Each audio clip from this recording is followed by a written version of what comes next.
Workforce Summit organized by Khalees Times. I hope all the attendees are having a great time in attending these sessions. My name is Poonam Chawla, and I am the head of conferences and events at Khalees Times. Moving on to the next session of today's lessons learned from the pandemic. We are joined by Ms. Melda Yasser Sibi. Work has changed. In just a few short months, remote work has gone from occasional possibility to an everyday reality for many across the world.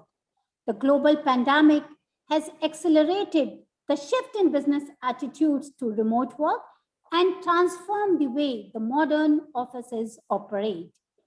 In this fireside chat with Melda, we shall explore the significant impact of remote working, along with ways businesses are reorganizing to accommodate fewer full-time office workers and more remote workers.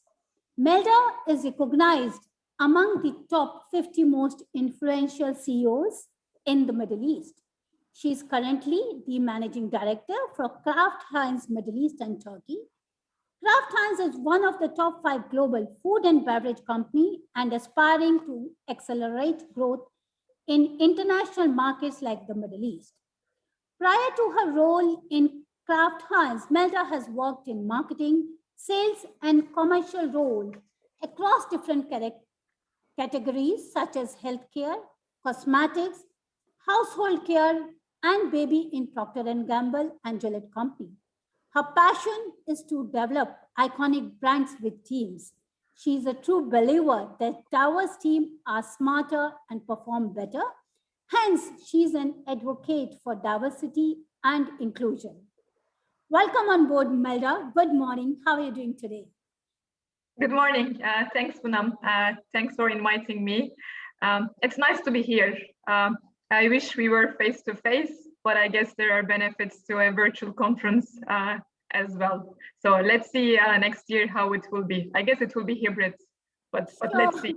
No, I think what you rightly said is there is a digital, fatigue which is happening for all of us. So we all would love to have some face-to-face interaction. But let's take forward today's discussion, What has been your reaction to the pandemic in Kraft Heinz, and how have you changed the work? Yeah. Well, it's been exactly 1 year, I guess, since the pandemic hit Middle East, and work has changed for all of us, for myself, for most of us in this platform, and Kraft Heinz has been no exception. I believe the two major changes for us were first, moving to a complete remote work practice, and second is increased transparent communication. And let me explain those two in detail. So first of all, our first priority when the pandemic hit was to ensure the physical and mental safety of our workforce. And to be able to ensure, first of all, the physical well-being, we moved our workforce to a work from home setup. And since then, we haven't actually moved back to our physical offices yet, which means that for a year, we've been really, on these Zoom calls and team meetings and doing our work virtually. However, the part of our workforce, which is the frontliners, like the people on the production line or our sales team on the field, unfortunately, we were not able to move them to their houses because of the nature of work that they do. So for them to ensure their physical health, we also took some extensive precautions.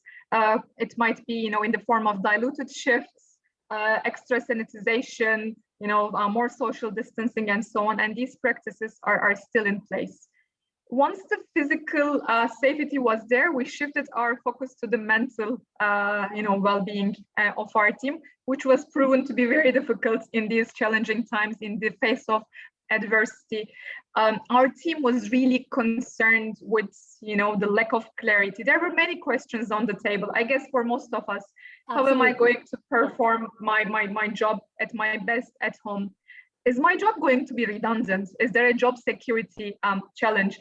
Or even the simple questions of, okay, now my kids are doing online schooling at home. How do I help them during that schooling as well as addressing the demanding routines at work.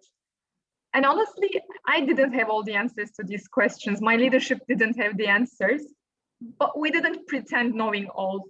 Instead, we followed a transparent approach, and we said, you know what?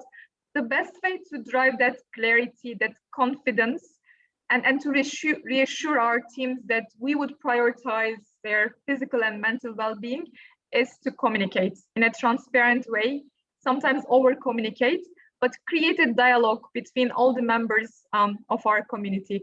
And with that, we established virtual town halls, roundtable meetings, mails from the leaders. And what I have observed is that this transparent, honest, consistent communication helped with the serenity of our employees, and it kept them engaged. Even after a year now, we're still keeping majority of these practices to stay in touch with the organization. So if I summarize, I would say two things maybe. Kraft Heinz became a virtual remote workplace, but maybe even more closely tied with continuous communication across everyone. I think what you have rightly mentioned, that continuous communication with the teams is extremely important in these times, because one is being physical away, and another one is like as you rightly mentioned, we have our kids who are also doing online studies, so it becomes extremely difficult to balance both the things.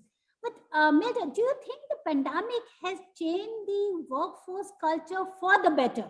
Because somehow we feel that it's an added stress on us, but what's your take on it? Yeah, I guess the jury is still out, but I'm an optimist. So I think we have really undergone the largest behavior change experiments in the history of humanity, and I believe as an optimist that it's landing at a better workplace culture. I see two major improvements. The first one is the following: control, which has been the backbone of the corporate culture for decades, is now giving its way to trust. As we're learning how to lead our companies, do our jobs, run our teams with much less oversight because we're remote, we're actually learning to trust each other. I see leaders giving more space to their teams, more ownership to their teams, and allow them to finish the jobs in the way they see fit. Overly close management wasn't necessarily productive, even in the physical work environment, but in the remote environment, it's actually impossible. So now it's the time for empowerment. It's the time to give, the ownership to the teams. And this empowerment leads to much better job satisfaction, better productivity, and reduced stress. So it cannot get better than this, in my opinion. And the second positive change that I see is the greater awareness of the employee as a person, so employee as a person, by the companies. While remote working is amazing, as you said, it has hidden costs to the organization, right? For many of us, these lockdowns meant isolation, especially if you're alone, you're not married, or even the online schooling became a stress, or sometimes not even having a proper workspace and using the kitchen dining table as your office became as an additional stress factor, right? I mean, still. I agree with you, and even that, walking down the corridors, just saying a physical hi to you with a coffee mug, or just stepping out of the office for 2 minutes. I feel somehow over the period of time, we do miss that. But what you have mentioned, that definitely it has created a lot of trust among, leadership as well, and the teams, and empowerment. You have rightly said that, we all feel empowered in our own way, because we are responsible for what we are doing. Yeah, there's no one watching and checking, Absolutely, right? Yeah. And this mental awareness thing, I mean, I think earlier before the pandemic, maybe it was just a fancy concept for many companies. Yeah, the mental health of our employees is important. But now I think it also became a necessity. I mean, now leaders are expected to strengthen their empathy, their compassion, their listening skills, and understand what's happening in all those kitchens and dining rooms and the different offices, 500 offices we have elsewhere. and the expectations from the leaders are different. So yeah, I think, again, to summarize, the two positives, in my opinion, are the empowerment, the trust, and this awareness around the mental health of the employee. I think which is a very, very great thing. Taking our discussion forward, I would encourage our attendees to ask as questions you want to ask Melda. We will reserve 5 minutes of our session for a Q&A session with Melda. Melda, how do you think that the workplace will look in the future? You have just mentioned that we are working from our kitchen tables. We have our kids who are sitting next to us, their online studies. We have our husbands who are in another room, on the other Zoom call. Fighting for the better Wi-Fi, Absolutely. So how do you think that, the workplace will look in the future? Yeah. Pandemic has changed the workplace for the future, period. I mean, we all know that work will never be the same as before, but I also believe that we don't know in which ways it will be different. The good thing is if leaders can use this once in a generation opportunity to really reimagine work, reimagine how we work, how we run our companies, I think there is a great opportunity, there is a great chance to retain the best practices of our former work culture. Yeah. But also, remove the bad habits, the inefficiencies, the inefficient meetings and bureaucracy. So it's really a lifetime opportunity, in my opinion, to really shape the future. With what I have already observed, I can safely say a couple of changes will happen. I think the first one is for those who can work from home, our daily experience will change massively, right? It's already changed. I mean, we're saving an hour on average for commute time. And I guess in the future, there will be some form of working from home anyway. Most probably it will be a hybrid solution, a couple of days in the office, couple of days at home. At home, it's all those benefits of you can concentrate, no need for commuting, but the office space will be needed as well to keep driving that social interaction, the collaboration, the creativity, feed the emotional, the hunger. Second change along with this will be in the physical office space. I mean, today we all have an idea of what a typical office looks like, right? There are, cubicles, maybe, some big corner offices for the senior people, meeting rooms, pantries, shared amenities. But these offices, in my opinion, will entirely need to be transformed after this pandemic.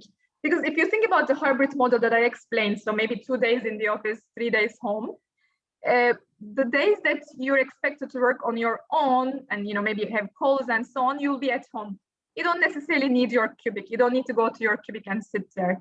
When you go to the office, it will be more for collaboration, and which means that the offices will need more collaboration space, more creative space. So I guess with that, I can imagine that in the near future, 80% of our office space will be more collaboration rooms, creativity centers, rather than the cubicles that we have seen. And finally, it's technology, right? I think we'll be much more dependent on technology moving forward to drive consistent communication, innovation, and creativity. And there will be a demand for more tech-savvy workforce. So I guess, it's really, the jury is out. What I can already assume is a hybrid work model, a transformed office space, and more technology reliance. No, I agree with you, what you've just said. We will be technology, something which we all have been very shy about using. We all have been using technology in our offices, but somehow, we are always very shy of, using them to a greater benefit. So we will definitely demand more tech savvy, work environments. And as you have said, this is a lifetime opportunity for all the leaders, to transform how we work. So what will be the changes which you feel, which will be brought to the workforce by the pandemic? We have seen organizations partially moving to remote workforce, before the pandemic, but suddenly the pandemic has accelerated the changes, which can be brought to the workforce. So in your view, what will be those major, changes, whether they will be positive or negative? Yeah. In addition to what we talk, I think the major positive change will be in the gender equality domain in the workplace. I think more women will have a level playing field. And let me explain why. And this is a personal passion for me, so I can take a lot of time, so stop me if I can understand from where this is coming from, and I'm with you on this. Yeah, I mean, I think it's known by everyone that one of the main reasons why women have a harder time in advancing professionally is that they are much more likely than men to prioritize their family priorities over their careers, right? Absolutely. However, this work from home setup, it can change this. First, already research established that remote work help mothers to balance better their work and their responsibilities at home, as a mother, as a wife. And with that, they don't need to really sacrifice between the two. It's not either or anymore, right? They can be home helping the kids while actually working, and pursuing their professional career. Second, there is also data which is collected during this pandemic. This work from home setup kind of drives equal responsibility between the mom and the dads. We see more and more males, dads, actually sharing the load, sharing the responsibility, because now they see how difficult it is actually to run a house. So with these shared responsibilities, again, women have a better chance of entering the workforce, as well as climbing up the ladder. So that's, I think, will be the best change that comes with it. On a less positive note, though, the greatest challenge for the governments, especially, will be that workforce that cannot move to work from home, right? So we said half of the workforce is moving to this hybrid model, more technology, a lot of advantages, but there are many jobs that are becoming redundant, right? So you and I not committing to the office, not eating lunch there is less and less need for maybe cleaning services in the office, or less people in the food industry. Majority of these jobs are low paid jobs, and they already started disappearing, and I guess in the next decade we'll see more and more.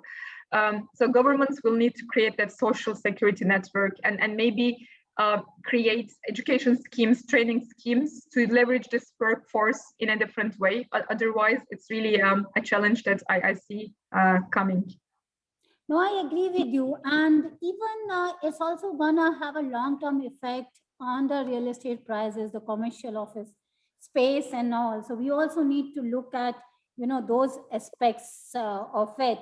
And what you have rightly mentioned, that it definitely opens a lot of doors for women workforce, because now, it's easier for them to manage the kids and the work. They have been doing multitasking, but I feel, the saving on the commute time and, going to office and managing, it's, slightly puts less pressure on them, and then they can work more towards their well-being. One last question. How are the leaders like you, are focusing on work-life balance? We say that we are working from home, and when we are working in office, there's a cut-off time. We pack our bags, go back. But when we are working from home, we somehow, that cut-off time is not happening.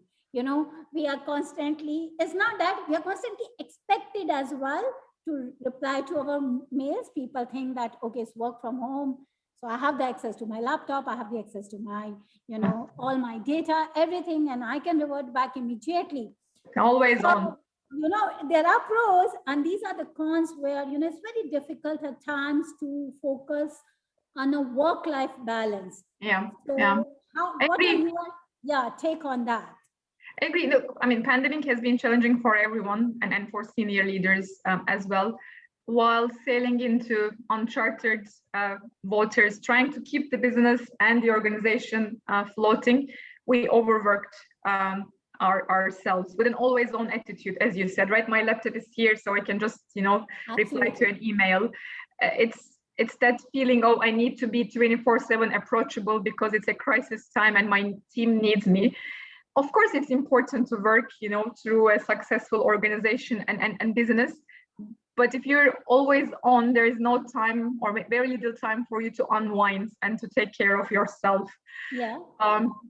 The first 3 months for me were quite challenging, honestly. But what I realized, I had an awakening moment maybe after 3-4 months, that this pandemic is not a sprint, but it's a marathon.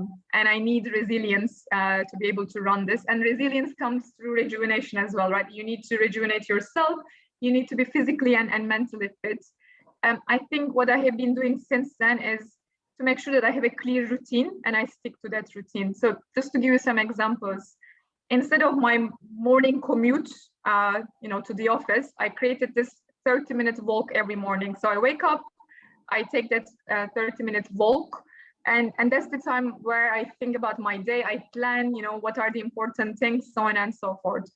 Another tip related to my routine is once work is done, I leave my laptop, iPad in the room that I work. I'm not carrying them with me, to the dining room, just to have that physical separation between, work and life. So I guess this routine and, making sure that, my work and life is integrated in a better way has helped me more towards the second half of the pandemic. That's really interesting to know. Our my team is telling that our time is running up. So finally, to conclude, what are the key, learnings from this session, and what are your expectations? And what is that one, personal experience you would like to share with our attendees and your peers, which can help them, maneuver these difficult times in a much better way? I see. I think I'll summarize what we just discussed, right? So I guess, yes, for the people who can work from home, there will be a hybrid work. It will mean we would need to take ownership ourselves. Yes, the companies will empower us, but we will need to deserve that empowerment. It will be, more about building trust. Leaders will need to have more empathy, more compassion. There is more importance now for communication and collaboration. Earlier, maybe leaders were only needed to be good functionally, but now we need leaders who can really balance that functional know-how with the emotional capabilities. There will be a lot of opportunities for women, for diverse talent as well. I guess earlier, maybe you wanted a job in, Canada, and it was not possible for you to get it. Now with this remote work, you can actually get to job markets that was not possible for you. So a lot of opportunities. So overall, I see this as a positive change. We're going in the right direction. And my personal reflection is, don't be hard on yourself. We're all going through this together. No one has the right answers yet. It's a collective learning process. Every day we dare to do better. We're getting better. So don't stress. Wonderful. We don't have much time, so we will just take one question, and rest of that we will take it offline with you. We have this one question from Vishwananda Ratnakar Nayak. His question is, digital life is most having that personal touch. His assistants are already feeling the disconnect. They are already feeling. Can you repeat? Saying that, digital life has its own, negative impacts on the work from home workers. His assistants are feeling disconnect. So what would you suggest to him? And rest we will take offline with you. Yeah. What I'm trying personally is, first of all, I think there is nothing that really replaces physical face-to-face interaction. We're humans, and I think we're wired to live in herds, to be together. So while still following the guidance, being socially distanced, putting masks, I try to now create some face-to-face interaction. So from time to time, I'm meeting with my team either in the office or outside to keep that physical interaction, which I think helps to continue this long distance relationship, right? We're all in this long distance relationship, so it's important to have that physical interaction from time to time. And the other one is quick check-ins. I'm replacing those coffee chats or I don't know, those informal corridor discussions now to quick digital checks in the morning during the day.